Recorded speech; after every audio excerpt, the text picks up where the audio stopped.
Good afternoon. On the big match today, our feature game is the London derby between West Ham and Tottenham, a match that brings into question both the Championship and relegation battles. And in spite of that midweek defeat by Everton, the Spurs players still believe they have a finger hold on the First Division title issue.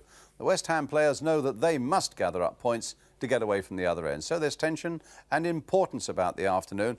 There were moments of pure farce as well. Ray Clements proving that even the greatest of goalkeepers, they find that sometimes things go embarrassingly wrong, but still time to smile about it for all that. Meanwhile, the rooftops of Barnsley, they're the backdrop. It's Yorkshire against Lancashire as the second division leaders Manchester City step out seeking another result that might help them back to the First Division. But first, it's across to Upton Park, West Ham against Spurs, commentator Martin Tyler. Alan Dickens for the injured Jeff Pike is West Ham's only response to their biggest defeat of the season at Watford on Tuesday. But in truth, there were few options for John Lyall, still unable to call upon the likes of Devonshire, Bonds, Parks and Witten. There's also a gesture of faith from Peter Shreeves. It's the same Tottenham side that lost to Everton with Danny Thomas and Mark Bowen, the fullbacks, and Steve Perryman in midfield alongside Glenn Hoddle and Ozzy Ardiles. John Chidozie is the substitute. He's recovered from a back injury, but is short of recent training. Referee Ray Lewis comes from Great Bookham in Surrey. It's West Ham's first post-Brooking season, of course. Trevor these days as perceptive as a broadcaster as he was out on the pitch, and trying very hard, I'm sure, to be impartial in his comments today.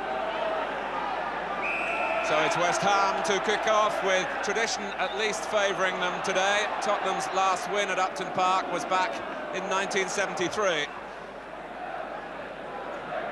A pitch that's very much on the firm side.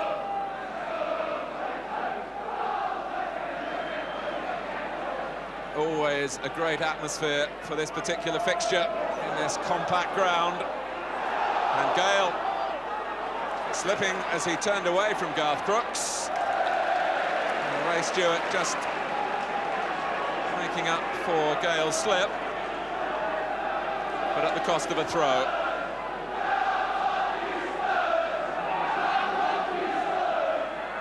Falco, half a chance here for Crooks, who has scored the winning goal in each of Tottenham's last two away games in the First Division, at Stoke and at Liverpool.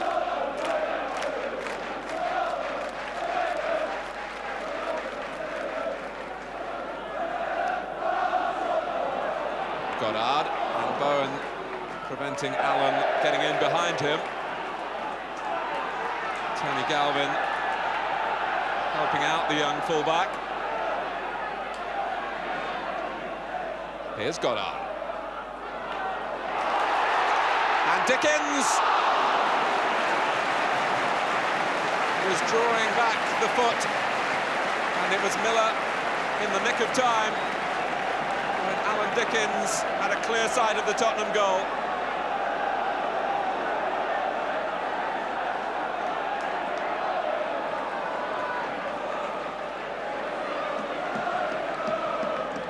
But West Ham have the corner. Gale and Alvin Martin have come forward, and it's Martin, who looked to me as though he might have been pushing, but it was off the line by Mark Bowen, and the whistle didn't go.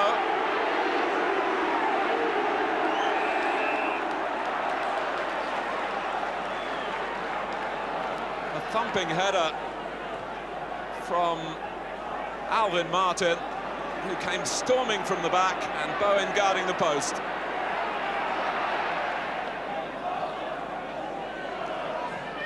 West Ham back four certainly had problems at Watford on Tuesday night, as the scoreline suggests.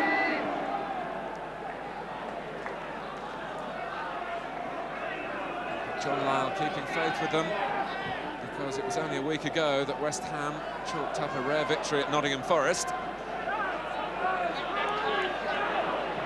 Hoddle. Now Galvin. Support is Perryman.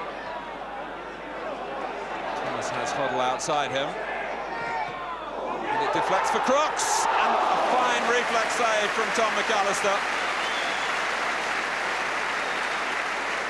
to stop Garth Crooks giving Tottenham the lead. It was a fortunate ricochet that came Crooks' way, but his response was instantaneous, and so too was McAllister's.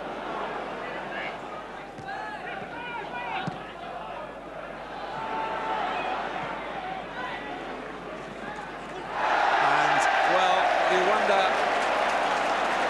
when goalkeepers will do that in their attempts with the four-step rule to control the ball not with their hands but with their body. And Ray Clements concedes a corner totally unnecessarily. He can smile about it at the moment, but if West Ham were to score here, the Tottenham players would look quizzically, I would think, at their goalkeeper.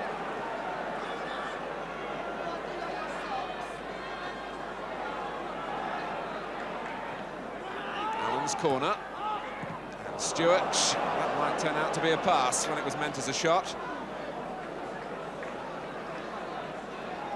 The problem for goalkeepers is that they are only allowed 4 steps after they've touched the ball with their hands, but if they use their bodies, as Clements was trying to do then, they're only judged in terms of the laws as an outfield player.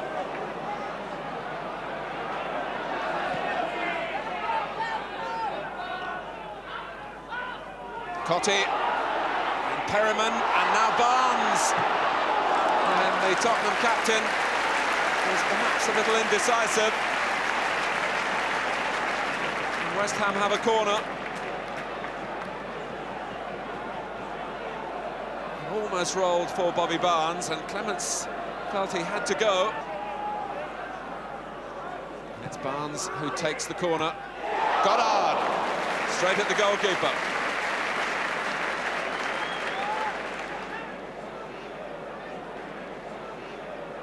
Clements opting to stay on his line, and it was the right decision. And here's Hoddle. One of those raking passes that Crooks enjoys chasing, and he's collected this one. Bowen. And Paul Allen has had to do more defensively than he would have liked in the first half, and has had few opportunities to get forward. Galvin. And a corner for Spurs, which they take quickly. To Bowen. And perhaps Roberts can strike one here, and Ardiles can, and Ardiles has put Tottenham in front with less than 2 minutes of the first half remaining. Graham Roberts, who scored so emphatically against Everton from a similar position, completely mishit that one, but Ardiles got it right. How glad the Tottenham supporters are to see him back after 2 really lean years with injury. And what an important goal that could still be for Tottenham in the championship race.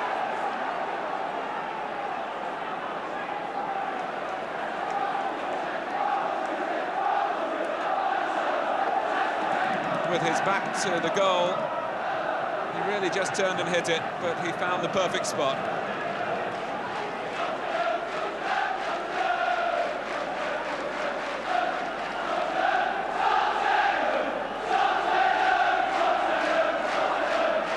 And West Ham must be experiencing a familiar feeling in home matches. They've gone behind again at Upton Park.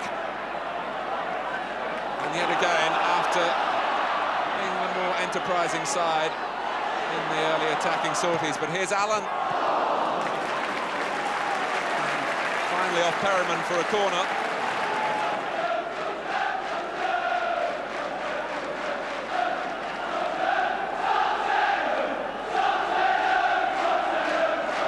So Mark Bowen, who's already made one important goal line save on that post.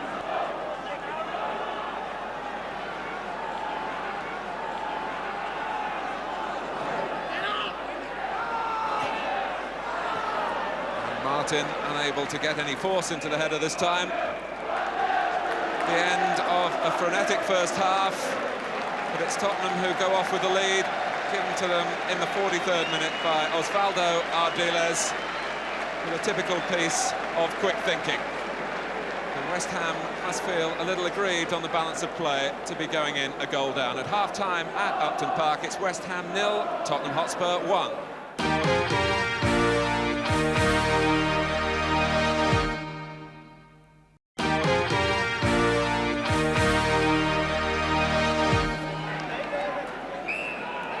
Tottenham with that psychological boost of having drawn the first blood just before the interval. They've taken more away points, 33, than they've got at White Hart Lane this season.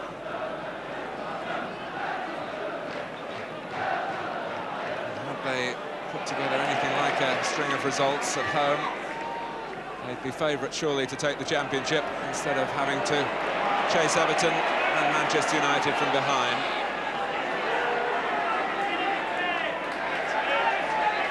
Ardiles, although admitting that he's short of match practice, already having made a significant contribution again here. A goal that owed itself to the quick thinking of the man who's a trained lawyer.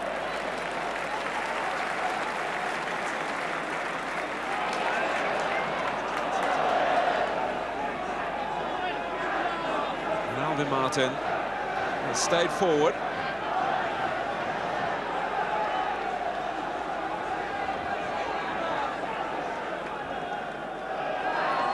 And he made it too.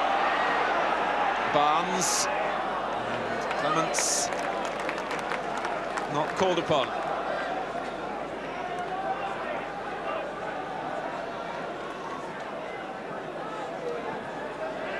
Martin's presence has discomforted Spurs on a number of occasions.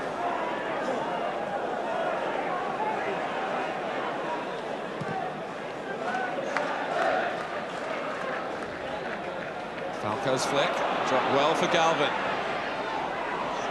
And it skimmed off the head of Gale. Here's Perryman.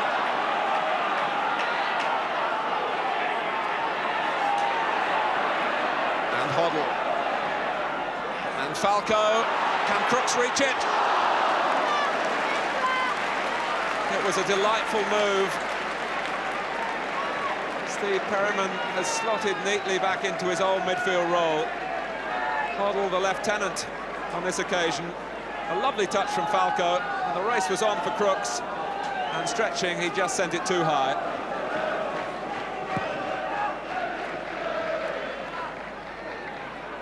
Dickens. Cotti chases. He may have the legs of Roberts.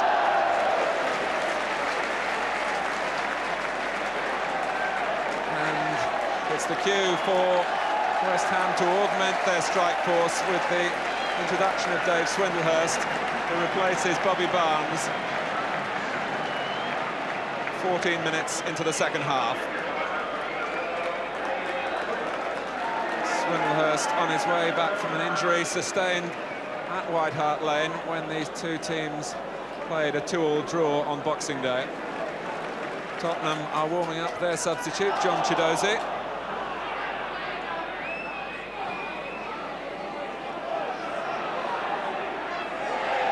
Roberts gives it away, pressurised by Swindlehurst. Allen, two to his left, and Allen couldn't find either of them.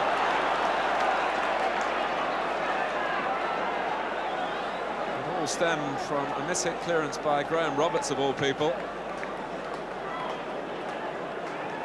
As Swindlehurst darted across to attempt to tackle on him.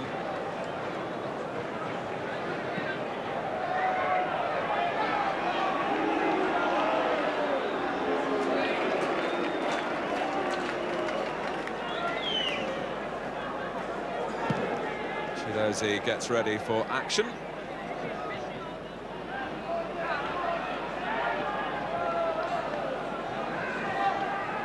Tony Galvin looking towards the bench. It's possible that he might be the player replaced. He took a heavy fall in the first half. And indeed, that is the substitution. John Chiedozie, who injured his back in Tottenham's win at Anfield, but has made a quicker recovery than anticipated. And Peter Shreve's rather gambling on his fitness.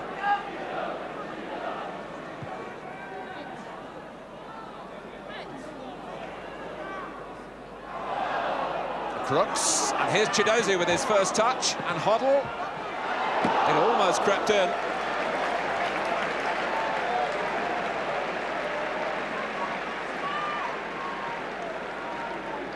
What a start that would have been for John Chiedozie. It almost ended as a goal for Hoddle. It's no place for faint hearts as West Ham charge forward with Goddard. That was handball by Miller, who's already been booked and walks a tightrope with the referee. Just puffed the cheeks out in relief.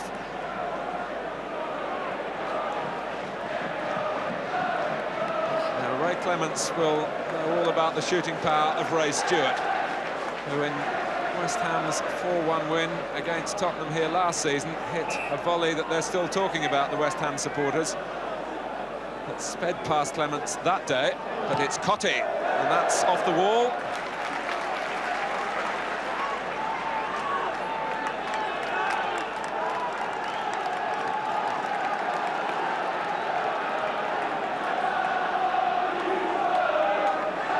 West Ham trying to mount a rally.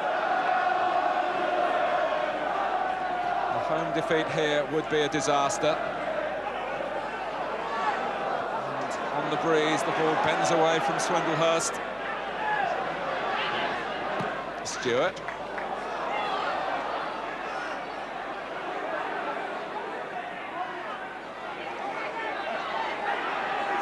And Thomas leaning on Goddard, and that isn't allowed because Thomas was the player in possession. Rightly, Ray Lewis gives West Ham a free kick. And another chance to get on terms.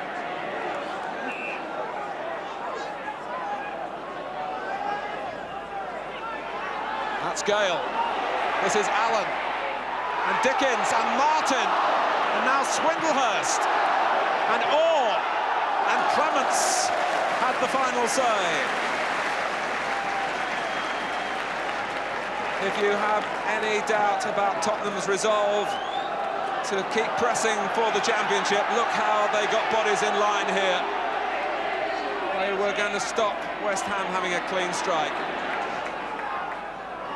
West Ham have 15 minutes left if they're going to get something out of this London derby. Tottenham 15 minutes to hold on if they're going to get 3 significant points. Thomas. Chiedozie, who's taken up Galvin Station on the left-hand side. Well won by Swindlehurst. And Allen. This time it's Roberts.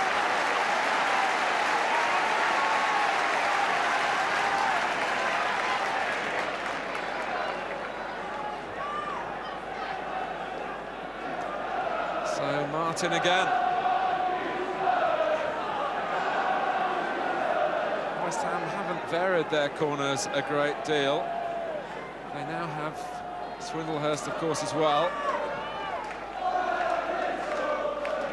The ball usually pulled away from the goalkeeper. Martin got there, and Bowen, a replica of the first half.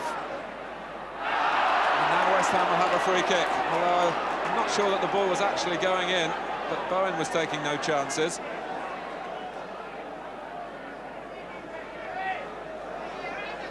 Aerial force of West Ham, and Mark Bowen doing the right job for the fullback. But there are more problems ahead for Tottenham here.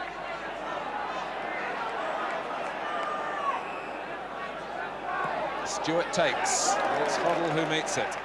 Orr. Cottee is onside, and Clements is committed.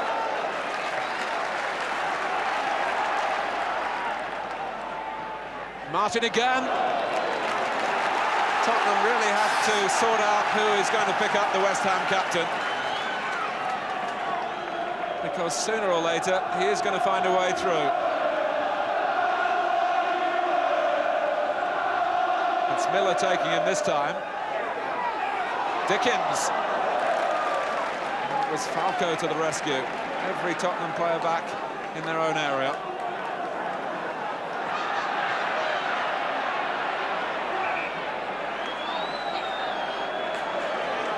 Wolford is wasting his own side's time by trying to steal yardage at the throw. Martin got the better of Falco.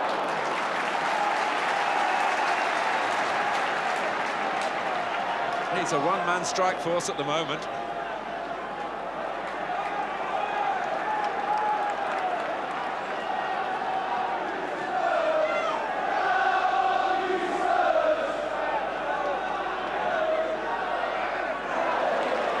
Wolford, and Clements needed 2 attempts to turn it over.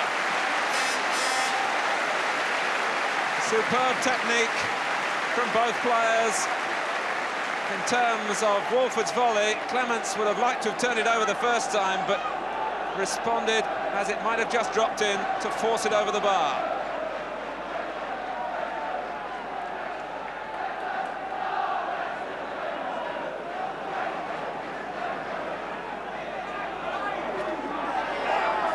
Swindlehurst. Tottenham at the moment are hanging on by a thread, and by the skill of a goalkeeper who, on current form, surely can't be passed by any other in the land.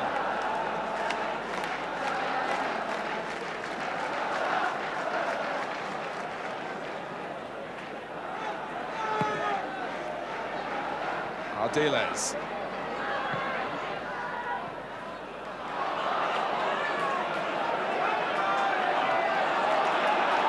West Ham being urged forward again by their supporters. Neat touch from Goddard. Or Swindlehurst. It's a line of claret and blue through the middle. Here's Neil Orr. Clements to the rescue for Tottenham again. They were caught square by Orr's run from deep. Although Clements needed 2 bites at it, he formed the barrier once more. Goddard. Swindlehurst couldn't gather, Cotti did. Allen. And Orr has sneaked forward again. Dickens! Yes! And not undeserved. Tottenham hang their heads. Only 6 minutes remaining. And not for the first time this half, Neil Orr getting in undetected to play in the cross, swept in by Dickens. It's 1-1.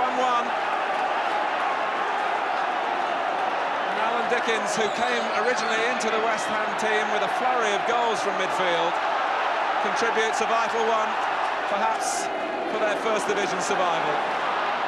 Away comes Goddard. Now can he match the run with a pass? His players either side, with Swindlehurst to the left. Maybe Swindlehurst looks for personal glory and almost finds it. He seemed to be going nowhere and had to really twist into the shot. He's not scored in the First Division since February last year.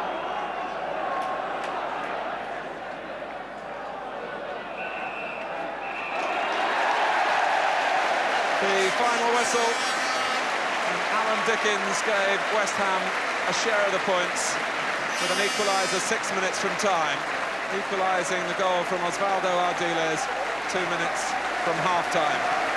A game to get the crowd on their feet to applaud the players off, but I wonder when the dust settles whether 1 point apiece is enough on a day when both sides were desperately looking for 3. The final score at Upton Park, West Ham United 1, Tottenham Hotspur 1. It's good stuff, but Spurs lost 2 points in the chase for the title with Everton and Manchester United both winning. Everton won 4-1 against Sunderland, Manchester United 5-0 against Stoke. 1 point then out of the last possible 9 for Tottenham. That's a wobble when least they wanted it. But that point was quite a valuable one for West Ham at the other end. Their problems, such as they were, are really easing now. That defeat for Sunderland at Everton, of course, they've only 9 games left now. That was another disaster for Sunderland. Well, Spurs also managed to pick up a couple more injuries to add to their sizable list. Tony Galvin's having x-rays on a rib injury. Graham Roberts has got hamstring trouble. And West Ham's Paul Goddard has got an injured groin. He's apparently got only a 50-50 chance of playing at Queen's Park Rangers tomorrow.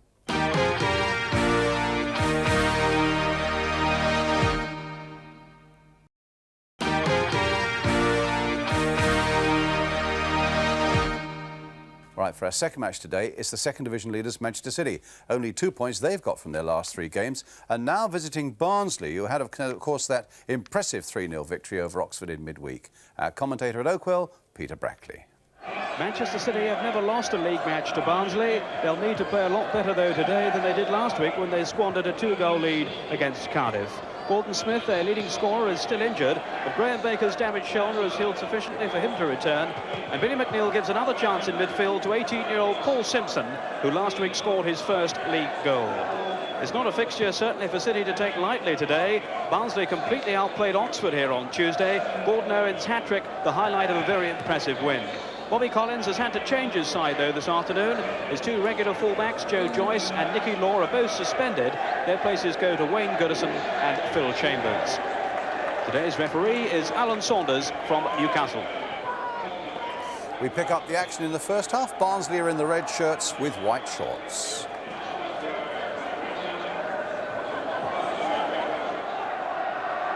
Given away then by Butcher to Power.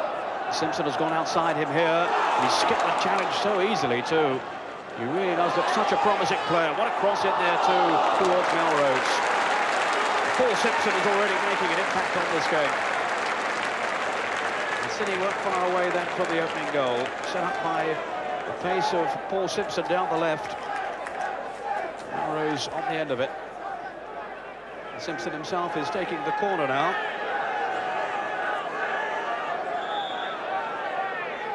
McCarthy making his presence felt on the near post. Phillips. McCarthy just got the flick on, and the header that was from Paul Power.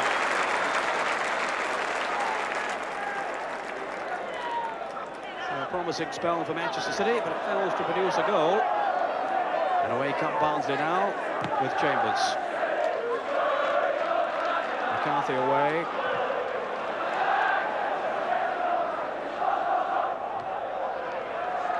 Paul Power. Goes Kinsey. And here's Melrose.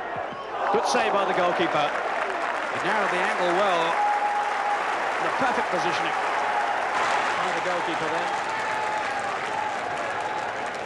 To deny Jim Melrose. But it's all City at the moment. And the fans are certainly making themselves heard around the Oakwell ground. Lomax. Simpson there with a lot of space. Melrose couldn't reach it, he can now. And back down to him off Kinsey. And Jim Melrose rather snatched at that. And he'll be disappointed. There was a chance there to break this barren spell. His last goal back on January the 1st against Leeds. The sun is very strong at this stage. The players there, as you can see, shielding their eyes. At the start of the game, it was raining. Wild. There's Thomas away to his right here. And Paul Butcher searching for his brother Ron, and he's found him too. Now for Goodison. Here's Thomas. Butcher! A fine save by the goalkeeper. A real opportunity though for Ron Butcher. 6 goals in 13 games since his arrival from the Dutch club Breda at the end of last year. Ron Butcher. Terrible back pass then by Lomax. It so nearly put Williams in trouble. Barnsley now hauling themselves back into this game. Now Kinsey, a swift break here from City. How quickly they break from defence to attack. Simpson. Oh, has it gone in? No! Well, it came off Butcher. For a moment I thought it was just going to sneak into the corner. Oh, what a near thing that was. Paul Butcher was so close then to putting the ball through his own goal. The goalkeeper committed, his fellow defenders committed. Almost an agonising moment then for Butcher.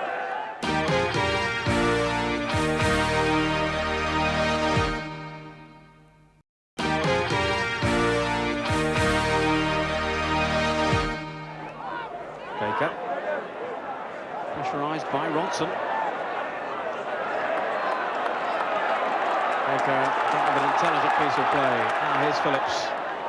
May has gone outside him. This is very promising. Away for the corner. City was certainly threatening there.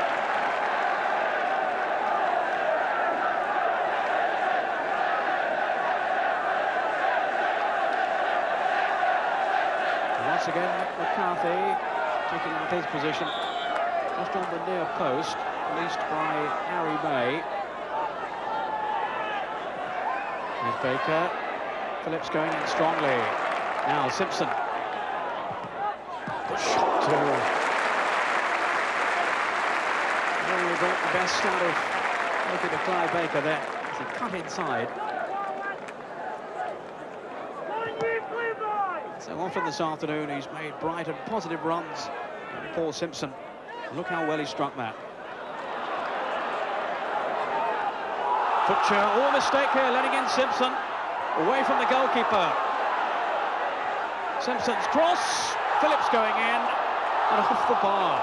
What an amazing incident there. A whole series of incidents, really. And all stemmed from a dreadful back pass by Butcher. Simpson was onto it in a flash. Just how look there, how he calmly steered it round the goalkeeper. Two City players arriving, and neither of them could turn it in. Somehow Barnsley survived. So Kenny Clements is coming on now then for Jim Melrose, who's gone off injured. So there'll be some reorganising to do for City. I'm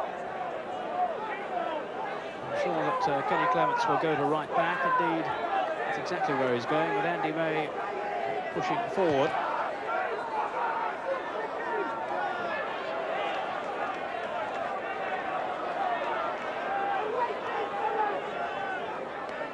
Kenny Clements in his second spell.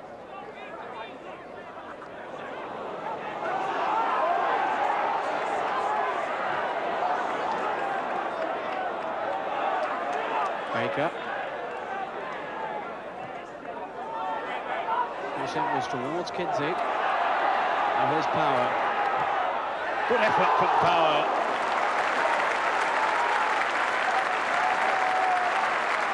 He's got just the 2 goals this season, Paul Power. My word, he was close to a third there. Plenty of time to set himself up for the shot. And it's very well driven indeed, and only just wide.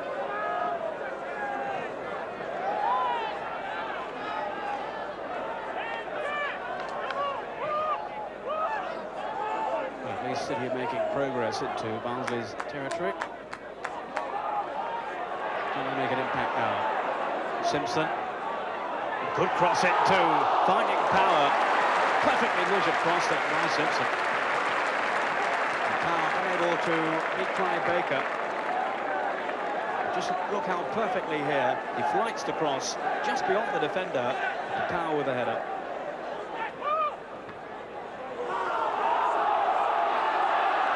Butcher with Simpson. City throw, and their supporters really making themselves heard now. Baker combining with Simpson. Away come Barnsley. And they'll feel they can win this game too. Although City have created better openings, Barnsley have had their moments too.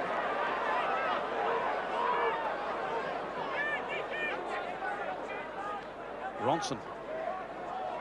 Owen with the cross in. Looking forward for Campbell a while. Here's Kinsey.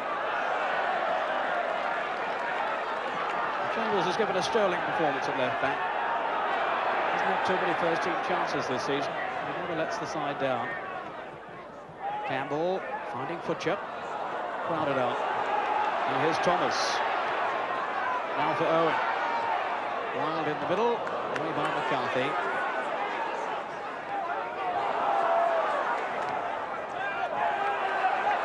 Futcher.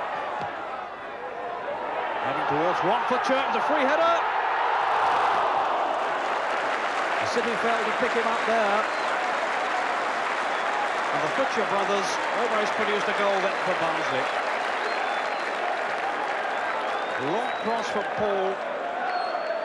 Finding brother Ron just past the post. Well, it finished a goalless draw, and that was enough to knock Manchester City off the top of the second division. They're now second on goal difference to Oxford, who certainly bounced back from their defeat at Barnsley to win 2-0 at Cardiff. Portsmouth's draw with Brighton keeps them in the hunt, and to think Portsmouth have still got home games to come against Birmingham. That's next Saturday, and Manchester City. That race looks as though it's just going to run and run. So another week of crucial football is upon us. More holiday games to come. The FA Cup semi-finals next weekend, of course. And in between times, Liverpool and Everton involved in European semi-finals. Liverpool against Panathinaikos of Greece in the European Cup, and Everton visiting Bayern Munich in the Cup Winners' Cup. And Bayern Munich warmed up last night with a German Cup semi-final against Borussia Mönchengladbach. And the Bayern bench had reason to look concerned because they were on the rack for most of the time, and this was one of their moments of great good fortune. Tremendous free kick there. I'm sure the Bayern goalkeeper, Jean-Marie Pfaff, hardly knew what had hit him, but a defender comes to his rescue here as he parries that shot, and Bayern lucky to get away with it. Mind you, Bayern Munich, before it got to extra time, and this is in normal time, could easily have had a penalty. A cross in from Leerbu there, and now look how Dieter Hoeneß, number 14, is held back there. And remarkably, the referee didn't give a penalty. No wonder he's angry. But when this cup semi-final went into extra time, Bayern in fact did get a penalty, and again it was Dieter Hoeneß who's hauled to the ground there, and this time the referee has no hesitation whatsoever. Points to the spot, and then it's down to that talented Danish midfield player of Bayern Munich's, Søren Leerbu. They're already top of the first division in Germany. They're now in the final. They there are seeking the same sort of treble that Everton are seeking here. Good luck then to Everton and Liverpool this Wednesday night. A cup tie special next Sunday on the Big Match for you. I hope you enjoyed the West Ham Spurs action today, after which the Spurs manager Peter Shreeves had this to say about his goalkeeper Ray Clements. He showed again he was worth a place in any England World Cup squad that may go to Mexico. We must get him to change his mind about playing for England. Well, looking at him in action at West Ham yesterday, you have to say he's got a point. Good afternoon to you all. That's Gale. This is Allen. And Dickens and Martin. And now Swindlehurst. And Orr. And Clements had the final say. Wolford. And Clements needed 2 attempts to turn it over. A line of claret and blue through the middle. Here's Neil Orr. Clements to the rescue for Tottenham again.